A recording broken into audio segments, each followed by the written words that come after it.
আল্লাহ বলে, যদি আমার নেয়ামতের প্রশংসা করো আমি নেয়ামত বাড়িয়ে দেব, আর যদি নাশুকরি করো আমি এমন আযাব দেব, জেনে রেখো ইন্না বাতশা রাব্বিকা লাশাদীদ, নিশ্চয়ই তোমার রবের পাকড়াও, তোমার রবের অ্যাটাক, পানিশমেন্ট বড় ডেঞ্জারাস। কারণ আমি আল্লাহ সব সময় ধরি না, ধরলে ছাড়ি না, ধরে ধরে ধরে না, ধরলে আল্লাহ ছাড় দেয় কিন্তু ছেড়ে দেয় না, ঠিক কিনা? আমরা পুলিশকে যতটুকু ভয় পাই আল্লাহরে তার অর্ধেক ভয় পাই না, তাই না? পুলিশ দেখলে অনেক ভয় পাই, র্যাব দেখলে অনেক ভয় পাই, বন্দুকের নল যদি মাথায় কেউ ধরে অনেক ভয় পায়, এর অর্ধেক আল্লাহরে ভয় পাই না, কারণ দেখি না যে। তো এই সব কিছুর চাইতে বেশি ভয় পাইতে হবে কাকে? আর সব সময় প্রশংসা করতে হবে কার? আল্লাহ এত নিয়ামত আমাদেরকে দিয়েছেন, এই নিয়ামতগুলো গুণে শেষ করা যাবে না। বিষ্ণু বলেছেন, সব সময় তোমার জিহ্বাটাকে আল্লাহর জিকির আর প্রশংসা দিয়ে ভিজিয়ে রাখো। তো মান লাজিমাল ইস্তিগফার, যে ইস্তিগফারের সাথে আঠার মতো লেগে থাকে, সে 5টা জিনিস পায় জীবনে। চিল্লায় বলেন না কয়টা? 1 নাম্বার, জাআলাল্লাহু লাহু মিন কুল্লি দিকিন মাখরাজা, সব বিপদ থেকে তার উদ্ধার করে কে? আমাদের জীবনে বিপদ আপদ আছে না নাই? কম না বেশি?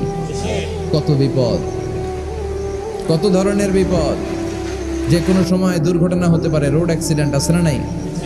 যে কোনো সময় গুম হয়ে যেতে পারেন, আপনারা খুঁজে পাবেন আপনার স্বজনরা। যে কোনো সময় ক্রস ফায়ারের মধ্যে পড়তে পারেন, ঠিক কি না? যে কোনো সময় বজ্রপাতে আপনি নিহত হতে পারেন, ভূমিকম্পের মাঝখানে পড়তে পারেন, দুজন কোবাকবি লাগছে, আপনি মাঝখানে, হইতে পারে না? জাআলাল্লাহু লাহু মিন কুল্লি দিকিন মাখরাজা, এরকম সব ধরনের বিপদ থেকে তারা রক্ষা করবে কে?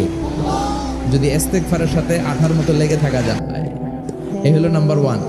নাম্বার 2, ওমিন কুল্লি হাম্মিন ফারাজা, যে সব সময় আঠার মতো ইস্তিগফারের সাথে লেগে থাকবে, আল্লাহ তাকে দুশ্চিন্তা থেকে মুক্তি দিবেন, তার কোনো টেনশন থাকবে না। সুবহানাল্লাহ পড়ে। আমাদের জীবনে টেনশন আছে না নাই? জীবন নিয়ে টেনশন, মরণ নিয়ে টেনশন, ক্যারিয়ার নিয়ে টেনশন, বাড়ি ভাড়ার টেনশন, বিদ্যুৎ বিলের দাম বেড়ে যাচ্ছে টেনশন, ঘরের মধ্যে শান্তি নাই টেনশন, দ্রব্যের দাম বাড়তেছে, বেতন কমতেছে টেনশন, ঠিক কি না?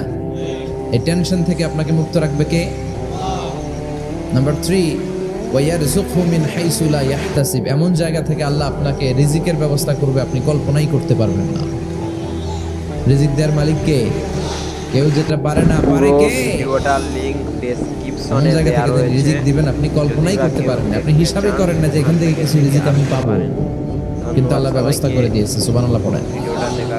4 নাম্বার, যতক্ষণ ইস্তিগফারের সাথে আঠার মতো লেগে থাকবেন, আল্লাহর কোনো শাস্তি আপনার উপর আসবে না। ওয়া মা কানা আল্লাহু মুআযযিবাহুম ওয়া হুম ইস্তাগফিরুন, যত